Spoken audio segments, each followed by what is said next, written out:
Welcome to Behind the Story, where we tell the story behind your favorite stories. I'm excited to welcome back to the show Christine Dillon. We had her on many years ago, talking about her contemporary series, and this time it's a treat of biblical fiction. So Christine loves telling Bible stories and reading and discussing the greatest book in the world with anyone who is curious to learn more. She has authored both Christian nonfiction and fiction. Her fiction include both contemporary and biblical era novels. Christine, welcome back to Behind the Story. I'm delighted to be here. So for those who aren't familiar with you, tell us a little bit about you and what you write. So, I'm an Australian author, but actually, I've lived most of my life in Asia. So, my parents were missionaries in Asia and did schooling, Malaysia and the Philippines. And then I worked as a missionary in Taiwan for 22 years. So, I've only, in the last 3 years, returned home to care for elderly parents. Very good. So I did mention we're speaking of your biblical era series. It's called Light of the Nations, and it's taking familiar accounts from different perspectives. Wells and Wanderers talks about Abraham. Plagues in the and Papyrus is the Exodus, and Trust and Trickery is Joshua and the Canaanite conquest. So, what is the story behind this series? Um, well, because we, as Christians, we know the stories from the biblical, the Israelites' perspective. And I thought it would be really, really interesting to look at stories from the nations surrounding Israel. Because when many years ago I did a devotional series, just personal devotions, where I looked at um, all the opportunities that non-Israelites had to know the God of the Bible. And I found lots and lots of them, and it just sort of planted a seed. And I think I'm going to do about 15 different nations because there are Wow. lots of intersecting stories. And I thought it would be really interesting to look at things from their point of view and how they had opportunities to hear because um, Jehovah and the Lord really clearly says that Right. he is to be a light for the Gentiles and a light for all nations. So it comes out of the an Isaiah passage that he is the light of nations. Well, doesn't he say something similar to Abraham as well? Like your people will be a Yeah, light so I'll be a in blessing to all peoples through yeah. you. Yeah. Yeah. I love it. I love it. So the first one, Wells and Wanderers, does cover Abraham. What's your favorite part? Can you tell us a little bit about Wells and Wanderers? Well, I can tell you the most difficult part. When I was started writing, they gave us the advice that, it should have a timeline of about 1 year. Ah, ah, This has a timeline of 100 years. So I then had to make my characters young enough to actually live long enough to tell the story. So I love the characters. It's a set of twins, a boy and a girl, who are given to Abraham as slaves, and they live in his household. And they just watch Abraham and Sarah and Hagar sort of bumble along in their growing faith and knowledge of the Lord. right. And because of the Hagar and the Sarah story, the girl character in Anna just finds it really, really hard to see God through what Wow. happens in that story. Yeah. Which is accurate, I think. Like I feel in sometimes in Christian fiction, by the end, all of the people have become believers because it's a Christian fiction, you know? But I feel like that's probably more accurate to have somebody having that struggle, right? Like, Yeah. So the unfortunately. speed of their understanding is quite different because of the way they view the story and what happens in it. Wow. Yeah. Okay. So then book two is Plagues and Papyrus. What's the basic storyline of that, and what was the most surprising bit of research you found with that one? Well, I have a papyrus farmer, so they make papyrus boats just for personal use. They make slippers, sort of shoes out of papyrus, and of course they make the papyrus paper. It's different seasons. Okay. Um, And so they are living in the land of Goshen alongside the Israelites, and they experience the 10 plagues. Oh, So wow. it's really fun to write from their point of view. And I think it really helps that I've lived in Taiwan. So a lot of the things that are in the books, because we don't know everything about their religion, Right. um, but there are things that are in common with religions. So it helps that I've seen things through different eyes, I think. Yeah. I really enjoy doing that, and the slow faith journeys or non-faith, rejection journeys. So Right. you've got both happening in the same book within the same family. Yeah, there's definitely that layer of, I know you and I have spoken of this before, that I spent some time in Taiwan a long time ago as well, but there's definitely a layer of religious oppression, I guess. Just the religions that they do have. I could see how that would play in really well for writing another a biblical era And novel with and that. human religion that is not true religion. It has a lot in common across Hmm. cultures and across Right. time. It's a striving your own efforts, it's the placating of the gods, it's making offerings or some sort of worship. There's a lot of divination. Hmm. So book three really goes into the divination and the cost of divination and how that impacts you. If you've gone to a fortune teller of some sort and they've told you something bad, how does that impact your life? Wow. Yeah. So, so the third one, Trust and Trickery, what's the story? Is there a particular account in the book of Joshua you focus in on? Yes, so I'm looking at the Gibeonites who tricked Joshua, and we call them the Gibeonites, but according to scripture, they were Hivites, Okay. and they came from four different towns, and Gibeon was one of those towns close together. And they could see, they'd already seen Sihon and Og were defeated really badly. Across And the they were river. strong nations, Amorite nations. They were wiped out. Then there's the Battle of Jericho. So they're going, Joshua's being commanded to wipe us all out. How do we get around that? And being strong isn't strong enough. Right. So it's the story of that. So I actually made my main character a baker because moldy bread With the featured. bread. Yeah, we were Yeah, so far away. Our bread was clean when we came, when we left. yeah. That's right. Wow, okay. And you said the divination plays into Trust and Trickery? Yes, because divination is a part of many, many cultures where, um, you know, things that need to be explained or they've had some nightmares and they want them explained Right. and they go thinking this will make me feel free, put me at peace, and then actually they end up bound in greater fear and difficulty. Yeah. So yes. Hmm. So is it hard? Is there any aspect of writing for these lost nations that was really hard to write Yeah. because of their oppression? Yes, because you've got nations that are sacrificing their daughters in the fire, Hmm. burning their children. You've got nations that are anything writing about divination or the pagan worship. But the other tricky thing is I've got a huge number of fans that are quite young kids, Oh, sort of 11, 12, 13. So I've got to write these things right. because they're true, but how do I write it in a really general um, way without it being so bland that you just think, well, this is just like candy floss. Right. Yeah. So it's a bit tricky. Cotton candy, I should say. You see, I've got to get my language right. Yes, Or so it's fairy floss. fairy floss. Isn't Yes, that that's isn't right. that a Australian term That's what we as call it. Yeah. well? Um, You don't want to wallow in evil. right, And I don't want to wallow in evil myself, and yet you've got horrible aspects like temple prostitution right. and sorts of things that need to be mentioned in some way.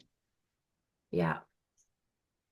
I think it all comes down to is just more of the proof of God because there is that vacuum inside of everybody who's looking for whether they're looking at divination or power or the different sacrifices like they're seeking That's right. for God to fill them, and then they're looking in the wrong way. That would be a Yeah, very that's right. hard. Or they're seeing, so the one I've just written, which will come out in Christmas, is called Bronze and Brokenness. It's the Midianites. Okay. He's looking from the outside. He's rejected all religion altogether because he says, look at the Israelites. They're just worshipping Baal, they're worshipping Asherah, they're Right. worshipping all these things. And where's their blessing and what's the whole purpose? So it was really interesting to write. I actually made a sort of a secular guy um, who's rejected the local religion, but he also says, well, the Israelites aren't following their own God, so he must be rubbish too. And so that's fun to see different viewpoints and to try and make it relevant to today. Yeah, I was gonna say that feels a little Yeah. close to home there. Yes, well, we've got all sorts of people today. We've got, people that are worshipping different Right. religions, clearly, but we've got people mixing. We've got very superstitious and New Age people, and we've got secular people. Right. And if the Christians are looking just like all the others, then what's the point? Mm, Why that's would I right. turn to God Yeah. if the Christians, his people, are doing all the other? Yeah. Wow, that's really powerful. So which character has been your favorite to write so far? Oh, I'm pretty keen. I loved the guy in Plagues and Papyrus. Ketty, his name was. Oh, that's one of the fun things is the names. Yeah. Because Egypt was pretty easy because we have Yeah. lots of names from history of kings and queens and sort of treasurers and first, officials, but we don't have common names. But it's getting harder. So I'm just starting the research for number 5, and I think we have 6 or 7 known Moabite names, Okay. and only 2 women, Ruth and Orpah. Right. I can't use Ruth and Orpah, and yet my main character is a woman. So what I've done is I take a male's name and I adapt a male's name to make the female, if I'm doing a Oh female. yeah, that makes sense. So I'm trying, I mean, the names are obviously anglicized versions, but they are actually real historical names from the time period. I love it. That's really cool. But I imagine like the closer you get to current times, then it's easier because we've got more Yes. documentation Yes, and historically. it's broader. Yes, so we have more names, and also because the Old Testament is further along, Right. if it's Israelite, I can use any previous name. Right. Right. So be named after famous people. You'd name your son Moses, you'd name your Right. daughter Sarah or something. Yes, Yeah, except you don't if it's a kind of close enough, then you don't want to go to somebody super famous because then that that's means right. it's the That's same. right. Yes. So it is a little confusing, and I managed to have an Abraham in 2 of my stories. I Did had the you? real Abraham, and then I used the name again, and someone said it's the same person. I thought, oh goodness, it's 400 years, 500 years later. Right. Yes, he isn't that old. Yeah. But if people don't know their Bible, they can get confused. So I just got to be careful of that. Yeah, I know it's I have to keep a list of all the names that I try to keep it updated of what names am I using today? Like, oh, I've Yeah, already used that one. Like, shouldn't do that one. I actually had the soldier in Ezekiel's song. I had him as Gideon because Gideon's the mighty soldier, and people were I had to pull them like which do you think this is the same guy with the Midianites, or are you okay with him being a different guy? But so I ended up changing him to Gilead, I believe. So yeah, you want to make it easy on your readers to not be thrown out of the story. But then you're left with 6 names. So there you go. it is difficult because I mean, a book is going to have at least 10 names. Right. And yeah, And then when you run into there's a lot of J names. I'm just gonna say that. I mean, you also want to, another thing an author is trying to do is make sure that your eye can tell the difference as you're reading between this character who's the antagonist and this character who's the protagonist. But if that's scripture says they both have a name that starts with a J, then then you got to get creative. Like give them a nickname. So. Which book has brought the most challenge to write in this series? They've all had challenges. The first one was the 100-year timeline. Right? Another challenge with writing biblical era fiction is that the story is so well known. So I just got a review this week where she marks it down because she knows what's going to happen next. And I think, well, there's not much I can do about that, you know? Yes, it's how do you make it fresh and interesting? Right. We're not When going to tell you don't read the Bible because yes, that's right. you When can it's have a familiar spoiler. and something like the Exodus is terribly familiar. So I had, Right. and that was dictated by there are 10 plagues, so I have to cover them. And then where do I stop was my question with that one. Right. Where do I stop the story? How far do they get? Do they get to the bottom of Sinai or do they stop before that? So the end point was difficult for book two. Book three, there were difficulties. Oh, there were difficulties in the way I first wrote that. I had to rewrite quite a lot of book three, because the whole thing is about a genocide.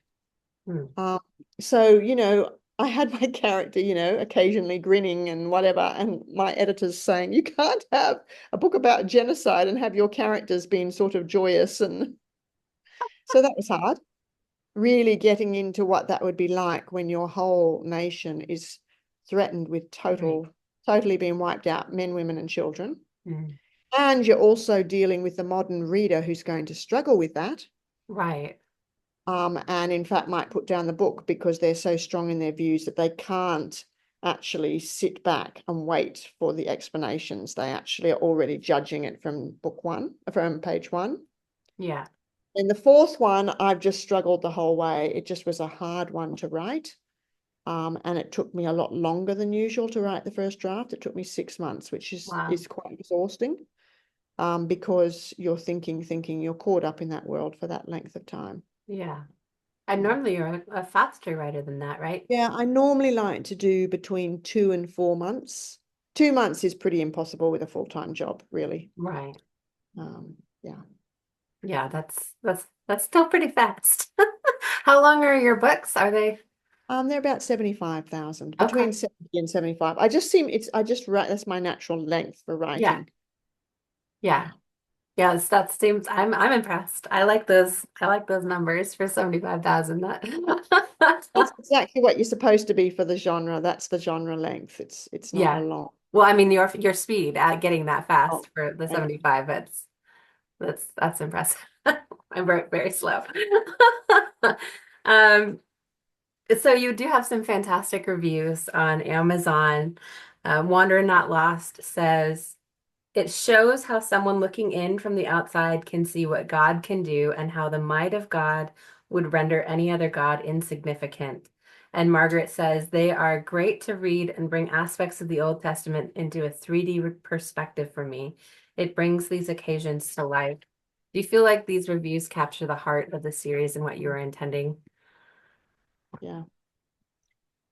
Yes. I mean reviews are interesting, and I love I do read my reviews, and you get a whole range. Yeah. Yeah. But I I mean, know. the reviews I like are people that telling me the impact on their spiritual life, how it's Right, encouraged them or challenged them or made them think something new. right, Because there's so much that we don't know in scripture. And you've got to fill in that gap, but the gap has to be filled with something that's possible. right. Yeah. Right, right. Not to add to the scripture or take away in any way, but to imagine the culture surrounding why Mhm. is this person um, making an appearance in the Bible? You know, we've some the Gibeonites, we've only got a couple of verses about them, but I love that you've looked at it from the other perspective where it can naturally add more culture to the Bible because we don't know anything about their perspective. So we just know And we what, don't know what we've got to guess what people ate. So you look at the archaeology, what they've discovered. right. Funny things like there was one bit that said they didn't eat olives, they just pressed the olive oil. And then there was an archaeological thing that found in the old Phoenicia they found olive seeds and they were pitted. And that meant that they were soaked in vinegar because Okay. natural olive isn't pitted. So then, and they had a fair date on them, and I thought, okay, they had olives. They were eating olives before a certain date, and they'd worked out that you needed to pickle them in vinegar. So it's just fun, the containers and how they prepare food. How do they carry water? What are they carrying it in? How do they write? Do they write? How do they count? Wow. Yeah, that's really fun. I like that. So if you're watching, thank you so much for tuning in, and we'd love for you to comment below and let us know as something historical that you learned while reading biblical fiction that you just kind of never knew before about something like the olives or something. Comment and let us know. We'd love to see how fiction has grown you as a person. So now let's talk a little bit about your writing life. What is one thing you must do as you're sitting down and ready to write? What's on your list for that? Oh, I love Scrivener, which is the writing program I use, and I'm a personality type that loves to see that there's a little thermometer sort of thing that changes color. Oh, yeah, So, I set progress. how many words I'd like to write that day, whether typically I try and write 3,000. That's a good solid day. I mean, if I'm just getting started on a book, I start by sort of warming up with 1,000 word days and then Right. quickly start going up. And I want to write a certain number of days a week. Um, but I have to do that around work. So, that Right. I'll have one solid day and then I'll see if I can write 500 or 1,000 on the other 4 days of that 5 day week, something Yeah. like that. Wow, that's So that little thermometer is the key because it actually does the thermometer for the whole project. And I always set it at 75,000 words and then the thermometer for the daily. So it changes from red to orange to green. And, that's very satisfying. that is I love it. So it seems like this might have already been indirectly answered. Do you see the whole story at once generally, and then you just type like a mad woman and write the 3,000 words, or do you have to I'm like halfway. excavate? So I have the general story and I actually have colored cards. So if I've got two characters, I've got a green and a pink card or whatever. Right. And I put them in 4 rows of 10 each. So that I generally write 40 chapters in my Okay. books. And you're supposed to have a crisis at the 25, the 50, and the Right. 75%. So I get the crises in first, and then I just start putting one chapter idea on each card. And if it's a double perspective, then, the cards are basically alternating. Okay. Um, but if it's just a single, it's easier. So I will try and have that 30, 40, 50% known. Um, and the major things, and then I just start writing, and then sometimes things happen that Yeah. surprise me. So I'm halfway between what they call a plotter and a pantser. Yeah. Yeah. I love it. What are the top three pieces of advice that you would give to somebody who says they want to be an author? I guess read in the genre that you want to write, and try and work out what's making it a good book. Which ones are you liking and why, and what aspects? Um, yes, I'd learn how to structure a book.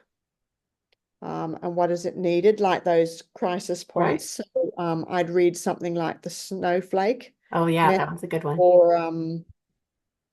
or just looking at how people structure, 3-act structure or whatever, and try Mhm. and learn how to do that. And I need to get better at this other one, and that is what I use the Enneagram to work out the personalities of my characters, because otherwise they all become like you. Right. So I actually work out what Enneagram type they are, and then I need to get better at interviewing my character with lots of questions. How did you grow up? Who were your parents? Right. So almost do a television interview kind of thing so that you really get to know your characters. Because characters is my weakness, but my editors are very good and they push me on it. So Good. I think plot and description is my strength. But with a good team, I manage, and that's another thing. Look for your good team Yeah, and pray that God gives you that team because they make the huge difference. So it's really my editors and my proofreaders that help me a huge amount. good deal. This is a very serious question. If you were a kitchen appliance, which one would you be? Oh my goodness. That's really hard. Well, as a half Asian, I'd have to say I'd have to be a rice cooker. But an old-fashioned kind, not the ones that you get nowadays. The old-fashioned ones you could make cakes in, you could heat up food. It was almost Okay. like a microwave, and you could cook rice and other things. So yeah, I'll be a rice cooker. Okay. A multi-talented person there. I love it. So you mentioned a little bit number four. What is number four? The title, when's it coming out, and who does that focus on? So bronze and brokenness is about Midianites in the time of the judges. So the story of Gideon comes out. But it's also, I think now I'm getting onto people groups that have got little hints of the story all the way through. So Moses's father-in-law Jethro was a Oh yeah. Midianite priest, and I hadn't realized, but there's a verse in Numbers that says Hobab, the son-in-law, the brother-in-law of Moses, Moses said to him, "Come with us and be part of the blessing that God has gone." And that's it just says that. And you think, did he go with them? Who was he? I didn't know that Jethro Yeah. had any sons. Well, later on, when you get to the beginning of Judges, there's the story of Jael, who puts Mm, the peg through the army captain commander's head. Well, yes. Jael the Kenite, descendant of Hobab the Midianite. So the Kenites seem to be more Midianites that stuck around in Israel. They were traveling, and the word Kenite, they think, means coppersmith. Okay. So they're traveling tinkers. They fix pots and things. So that's what my character does. So I was quite excited to find this backstory. Yeah. And, and so, yeah, it's about a couple whose marriage is in trouble. Um, not for major reasons, but for many, many minor unkindnesses. So it's about a husband who's unkind to his wife. Mm, So she's just becoming more and more, less and less responsive, less and less wanting to be part of the family because of his behavior. of course. Yeah, Well, that sounds wonderful. And you said December? December, I think. Excellent. Excellent. Well, where can readers find you online? Okay, so my website is storytellerchristine.com. I just couldn't face calling it christinedillon.com. It's the Australian in me. So storytellerchristine.com. And I have my own store, which we'll put in the notes. But of course, you can buy ebooks, audio for the first series. I haven't done the Old Testament ones yet in audio, and print, etc., at the usual. Kobo and Google and all of those. Excellent. We'll be sure to put Christine's links in the description, but be sure to follow her so you can keep up with her writing and the fun adventures that she has with the bookish world. So thank you so much, Christine, for joining us again on Behind the Story. My pleasure. Thank you very much. Christine is offering an ebook of Wells and Wanderers. That's book one in this series. We will have a King Sumo in the notes, and so be sure to enter into that to have a chance to win Wells and Wanderers. And thank you for joining us on Behind the Story. Until next time, let us run with endurance this race set before us, looking unto Jesus, the author and finisher of our faith. See you next time.